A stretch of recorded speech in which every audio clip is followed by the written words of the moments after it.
UDF അധികാരമേറിയപ്പോൾ VS ആയിരുന്നു പ്രതിപക്ഷ നേതാവ്. അഴിമതി ആരോപണങ്ങൾ നിറഞ്ഞ സർക്കാരിനെതിരെ VS അന്നൊരു തുറന്ന യുദ്ധം പ്രഖ്യാപിച്ചു.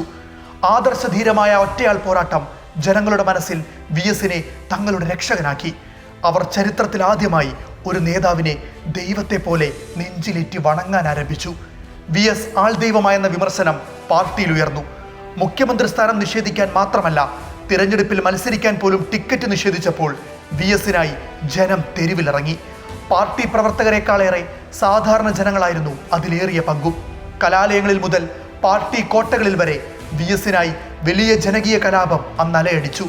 മറ്റൊരു നേതാവിന് വേണ്ടിയും ചരിത്രത്തിലൊരിടത്തും ഈ ജനത അങ്ങനെ ഒരു പോരാട്ടം ഒരു കാലത്തും നടത്തിയിട്ടില്ല. പാർട്ടിക്ക് പുറത്ത് ഒരു മനുഷ്യൻ ഒറ്റയ്ക്കൊരു പ്രസ്ഥാനമായപ്പോൾ നേതൃത്വം ഒടുവിൽ മുട്ടുമടക്കി. അങ്ങനെ 2006 കേരളം കണ്ടത് തെരഞ്ഞെടുപ്പിന് മുന്നേ ജനം ഹൃദയം കൊണ്ട് തിരഞ്ഞെടുത്ത ഒരു മുഖ്യമന്ത്രിയുടെ പിറവിയായിരുന്നു. അതിനു മുൻപോ ശേഷമോ ഇങ്ങനെ ഒരു മുഖ്യമന്ത്രി അധികാരത്തിലേറിയിട്ടില്ല.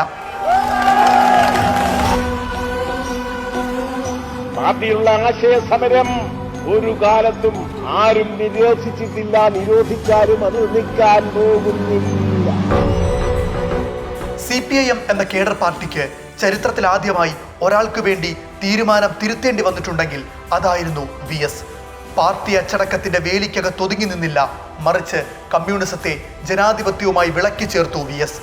പാർട്ടിക്കകത്ത് ഏകാഗി, പാർട്ടിക്ക് പുറത്ത് ജനപ്രിയൻ, ഇങ്ങനെയൊരു പ്രതിഭാസം രാഷ്ട്രീയ കേരളം VSലൂടെ മാത്രമേ കണ്ടിട്ടുള്ളൂ.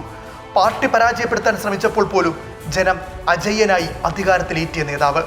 മുഖ്യമന്ത്രിയായിരിക്കുമ്പോഴും പ്രതിപക്ഷ നേതാവായിരിക്കുമ്പോഴും നിലപാടുകൾക്ക് ഒരേ മൂർച്ച. ഒരു നൂറ്റാണ്ട് പിന്നിട്ട VSന്റെ ജീവിതം നമ്മെ പഠിപ്പിക്കുന്നത് അവസാനം വരെ നിലനിൽക്കുന്നവരല്ല നേതാവ്, അവസാനം വരെ നിലപാട് നിലനിർത്തുന്നവരാണ് യഥാർത്ഥ നേതാവ് എന്നുകൂടിയാണ്.